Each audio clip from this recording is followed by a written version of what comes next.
सबों को जय यीशु। ख्रीस्त में प्यारे भाइयों बहनों, आज वर्ष का 30वां सामान्य रविवार है। आइए हम आज के वचन के ऊपर एक साथ मिलकर मनन चिंतन करें। यहूदियों के लिए बाइबल का सबसे महत्वपूर्ण भाग पंच ग्रंथ है, जिसमें बाइबल की 5 प्रथम पुस्तकों का समावेश है। यहूदियों का मानना था कि यह नियम ईश्वर के द्वारा दिए गए हैं, अतः इन सभी नियमों का पालन करना उनका परम कर्तव्य था। आम जनता इन सभी नियमों को अच्छी तरह नहीं जान पाती थी, इसलिए वे प्रभु से यह प्रश्न पूछते हैं कि गुरुवर, संहिता में सबसे बड़ी आज्ञा कौन सी है?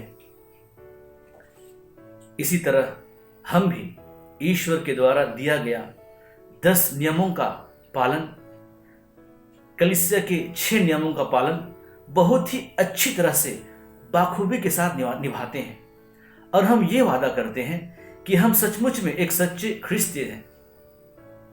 लेकिन आज हमें प्रभु एक बहुत ही महत्वपूर्ण नियम का पालन करने के लिए आह्वान कर रहे हैं।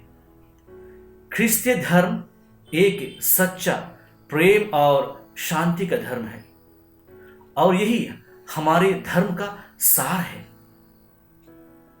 वह सार यह है: अपने सारे हृदय से, अपनी सारी आत्मा से, अपने सारे मन से ईश्वर को प्यार करो और अपने पड़ोसियों को अपने समान प्यार करो।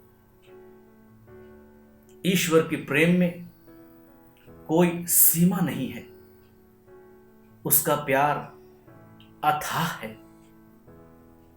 उसका प्रेम मानव जाति के लिए बहुत ही गहरा है। हम इसकी परिकल्पना नहीं कर सकते हैं, लेकिन मनुष्य के प्रेम में स्वार्थपन है, वह सीमित है। कभी कभी इसमें त्रुटि भी पाई जाती है, क्योंकि हम कभी कभी ईश्वर के पास इसलिए आते हैं कि ईश्वर को हम अपने अधीन में रख सकें और जो कुछ भी मांगना चाहें हम उससे मांग सकें। हम उसके लिए उससे आराधना करते हैं, हम प्रार्थना करते हैं, और हमारे जीवन में जो कुछ भी आवश्यकताएं हैं उसको पाने के लिए कोशिश करते हैं। हम सुखी संपन्न बन जाने के लिए प्रभु से प्रार्थना करते हैं। क्या यह हमारे जीवन में संभव है? इसलिए जब शास्त्रियों ने प्रभु से महत्वपूर्ण आज्ञा एवं नियम के विषय में पूछा, तो प्रभु ने उसमें और एक बड़ी आज्ञा जोड़ दी। वह है, अपने पड़ोसियों को अपने समान प्यार करो।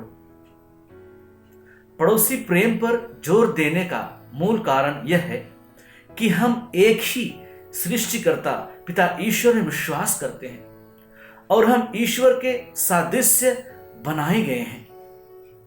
इसलिए हमें पड़ोसी प्रेम पर ध्यान देना होगा। इसी प्रेम रूपी सुंदर एवं पवित्र रिश्ते में ईश्वर निवास करते हैं।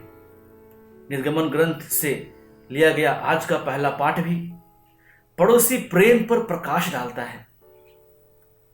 वह कहता है, परदेशियों को हमें अपना अनुग्रह और प्यार दिखाना चाहिए, निसहाय और दुर्जनों की सेवा और सहायता करनी चाहिए। कितनी सुंदर बातें आज के पहले पाठ में कही गई हैं। अगर हम सचमुच में ईश्वर को प्यार करेंगे, अपने पड़ोसियों को प्यार करेंगे, तो हम अपनी मंजिल की ओर जरूर अग्रसर हो सकेंगे, अपने सपनों को साकार बना सकेंगे, क्योंकि सच्चा प्रेम में आंतरिक शक्ति होता है, आध्यात्मिक शक्ति होती है।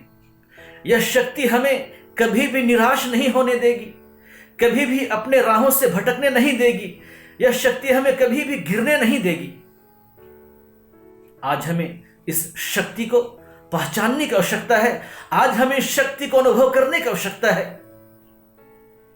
प्यारे भाइयों बहनों, जिस प्रकार आज हम दूषित वातावरण में जी रहे हैं, दूषित पर्यावरण में जी रहे हैं, वायु, जल, जमीन दूषित होती जा रही है, इसी प्रकार मनुष्य के प्रेम भी दूषित होता चला जा रहा है। आज ईश्वर के द्वारा बनाई गई सृष्टि भी खतरे में पड़ गई है।